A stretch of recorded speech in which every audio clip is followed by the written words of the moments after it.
What's up, everyone? Carter, through my moral foundation video. Here we go.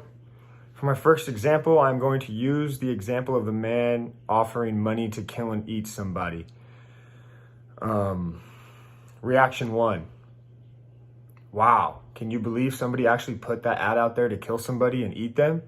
That is so wrong. And that poor man who went through it, he must have been in such a bad place or just far off. How terrible. Reaction 2. Well, technically they are both exercising their freedom of speech and freedom within this country. While I might not agree with killing and eating humans, both parties are openly expressed their desires and willingly participated. Yeah, but he killed and ate him.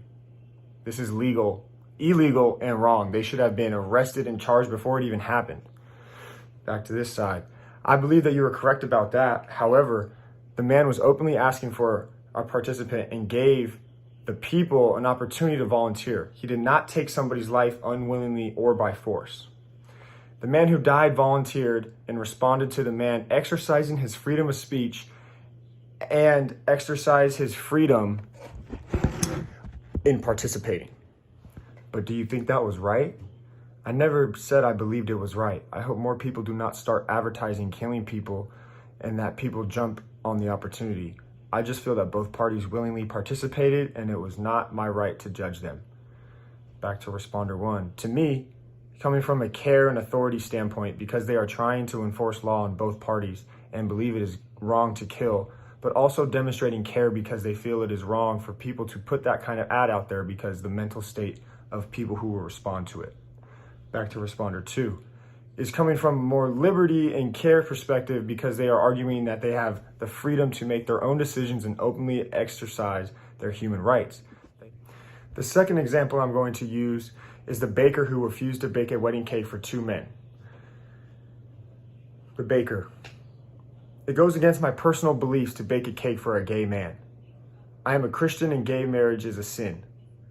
I am the owner of this shop and I am refusing to bake this cake based on my moral foundation.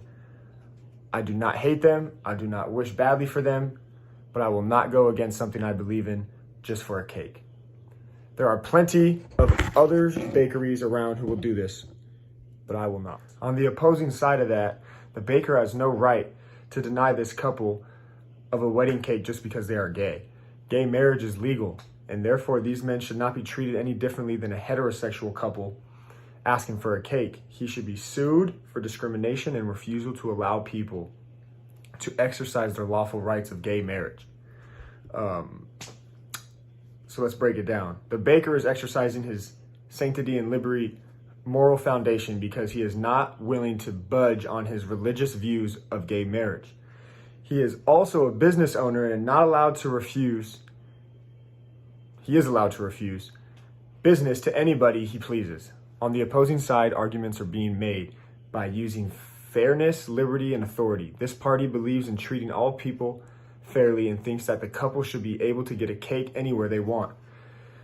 They are also taking liberty because it is not the couple's legal right to be married and are not breaking the law by asking for a wedding cake.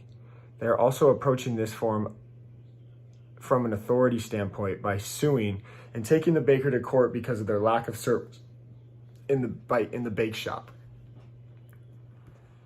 For my last example, I am going to pull from the woman who is living in a country illegally and not paying taxes. On one hand, one may think this woman should be deported and sent back with a fine for how badly she has disregarded our country and our borders. There is a legal way to enter this country, and if you want to be here, you must go do that in order to stay and use our resources to take back to work. We all have our freedom and rights in this country because we are citizens and pay our taxes, work in this country, and add to our economy. On the other side, I understand that this may not be the best way for an immigrant to enter our country, but the amount of time it takes for visas and other information to process, there is no time if a family is in need and must escape for better opportunities. Think about your family. Would you do anything for them right now? Well, that is what is like. That's what I believe she is doing by immigrating illegally. She is probably in the process of becoming a legal citizen, and it just takes time that she did not have at the time. To break that down, one example is using authority and fairness. They are advising that the perpetrator be punished by law, to say that in order to have this freedom, you must be a part of our system to exercise your liberty, like American citizens do by paying taxes, working legally, and adding to the economy. B-side is approaching the situation from a care and fairness perspective, because they are not worried about the legal aspects. They want this woman to have a place of safety for herself and work to help her family back home. They believe that she has a right to seek a better situation for herself and her family, just like we do. Number 2 is also advocating for the fact that the process is flawed and takes too long. So in order to make a living for her family, she must bend the rules. But that is fair because she doesn't have the resources in her country and we do. We should help her and allow her to work here.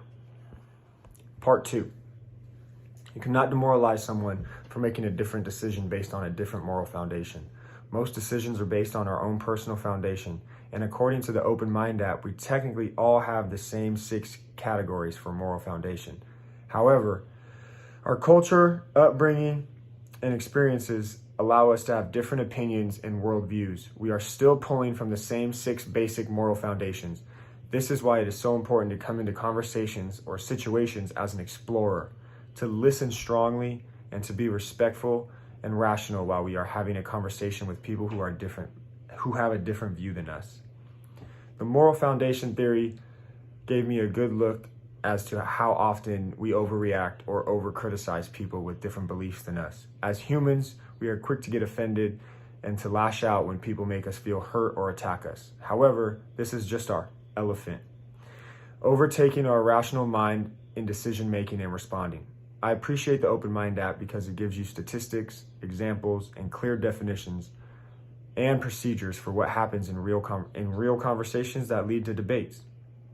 However, I feel like even with the concept of cutting off the cycle, if not everybody is on board with how you are approaching the conversation as an explorer, calmly, respectfully, then you are still back in the same boat and not everyone knows the moral foundations theory.